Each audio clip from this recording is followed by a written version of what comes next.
Good afternoon, boys and girls. Well, it is time for our daily read. So let's see. We're reading the Lemonade Wars. We know who our characters are. We have Evan, we have Jesse, and we have Mom. We've learned that there's a letter, and Jesse thinks that Evan is probably upset about this letter that came, but she doesn't understand why. We have vocabulary terms, and they were slump, and they were breakup. So we're going to listen today. This is chapter 2B. So here we go. Well, the second part didn't apply much at all. Jessie imagines herself saying the first line. I'm awfully sorry to hear that you're feeling poorly, Evan. That sounded about right. At least it would show him that she cared. Jessie knew that it was important when someone was feeling upset. She decided to go downstairs and to give it a try.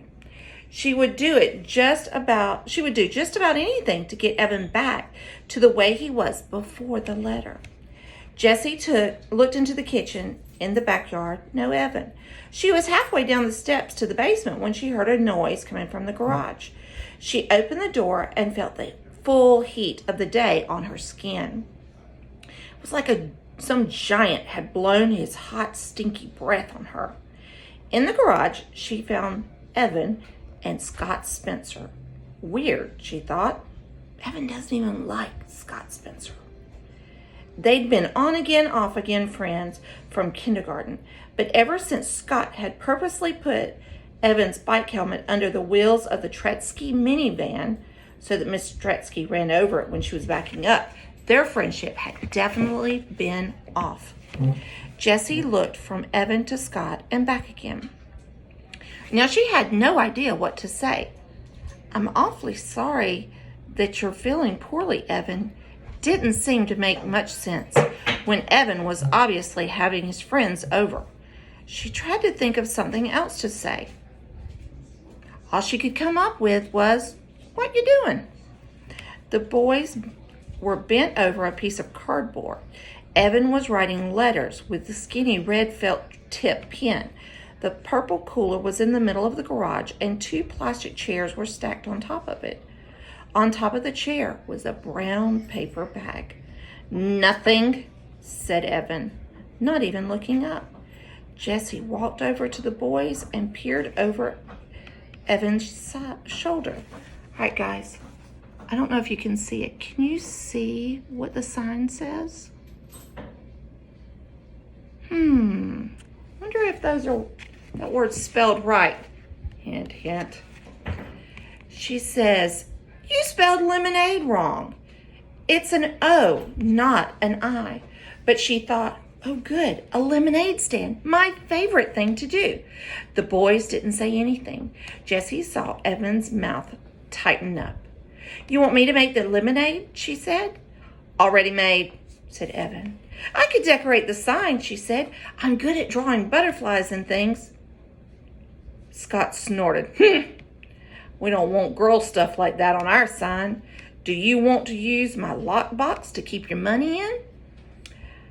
It's got a tray with separate compartments and all that for different coins. Nope, said Evan, still working on the sign. Well, she said, looking around, I could clean the table for you.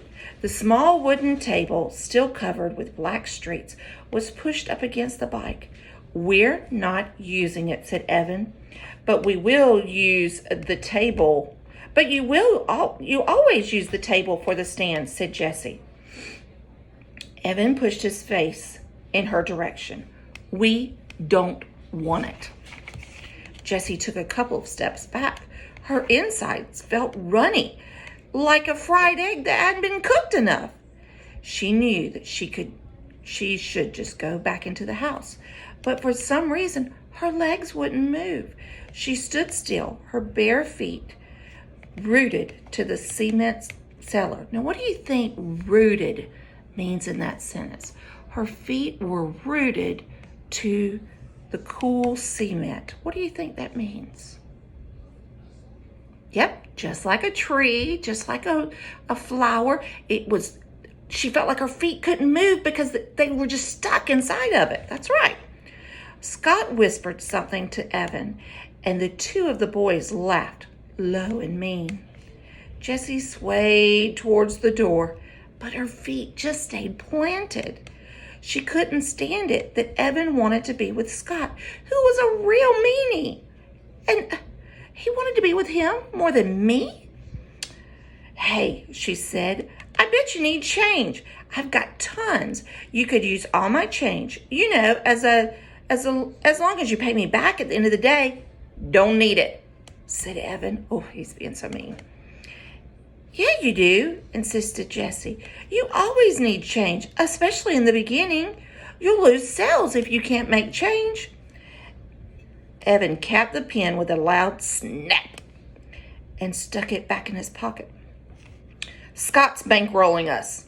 His mom keeps a change jar, so we've got plenty. The boys stood up. Evan held the sign for Scott to read, turning his back to Jessie. Awesome, said Scott. Jessie knew that the sign was not awesome. The letters were too small and thin to read from a distance. Evan should have used a fat marker instead of a skinny felt tip marker. Everybody knows that. There weren't any pretty decorations to attract customers, and the word lemonade was spelled wrong. Why wouldn't Evan take a little help from her? She just wanted to help. Scott turned to her and said, Are you really going to be in 4th grade this year? Jessie's back stiffened.